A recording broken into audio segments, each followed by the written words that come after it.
तर तुमचं सगळ्यांचं खूप खूप स्वागत आहे। आज मी तुम्हाला एकदम वेगळ्या पद्धतीने टिफिनसाठी बटाटा आणि फ्लावरची सुकी भाजी बनवून दाखवणार आहे। चला तर मग सुरुवात करूयात। तर सगळ्यात अगोदर इथे मी बटाटे चिरून घेतलेले आहेत। त्याचे बारीक असे चौकोन आकाराचे काप करून घेतलेले आहेत आणि आपण त्याला कढईमध्ये टाकून थोडंसं भाजून घ्यायचं आणि वरून तेल टाकून त्याला असं छान तळून घ्यायचं आहे।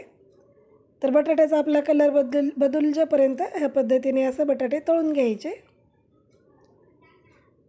आणि त्याला ताटामध्ये काढून घ्यायचं आणि आता त्याच तेलामध्ये इथे मी फ्लावरसुद्धा तळून घेणार आहे।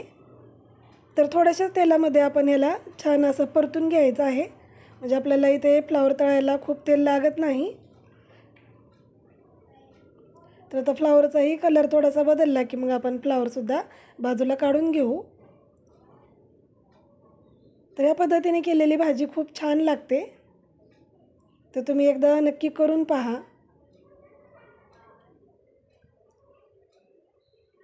आणि आता त्याच तेलामध्ये इथे मी 3 ते 4 लसणाच्या पाकळ्या ठेचून टाकलेल्या आहेत आणि 2 मोठे साईजचे कांदे एकदम बारीक चिरून घेतलेले आहेत। तर कांदा थोडासा भरपूरच वापरायचा आणि आता कांदा परतला की मग आपण याच्यामध्ये टमाटे टाकून घ्यायचे आहेत। तर आता टमाटेही मी एकदम बारीक चिरून घेतलेले आहेत। त्याला चांगलं मऊ करून घ्यायचं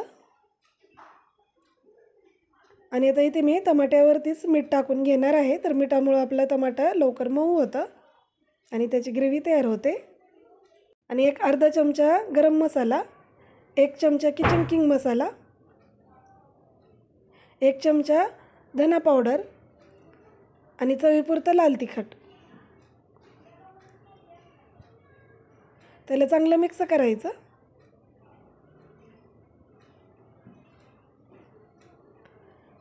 आणि आता ह्याच्यामध्ये मी इथे 4 ते 5 चमचे दही टाकून घेतलेलं आहे।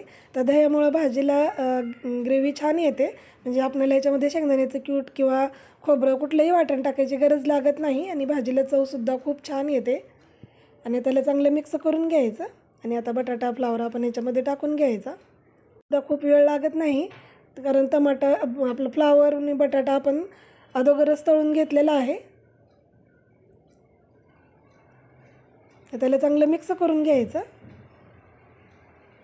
तर तुम्ही ही भाजी अशी सुद्धा वाफेवर शिजवून घेऊ शकता, पण याच्यामध्ये मी इथे एक अर्धा ग्लास पाणी टाकून घेतलेलं आहे आणि आता पाणी टाकल्यानंतर याला एकदा मिक्स करून घ्यायचं।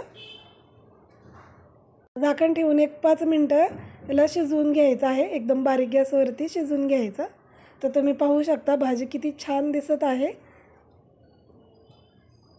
आणि एकदम मस्त अशी आपली इथे सुकी फ्लावर बटाट्याची भाजी तयार आहे। तर त्याच्यावरनं कोथिंबीर टाकायची आणि खाण्यासाठी आपली भाजी इथे तयार आहे।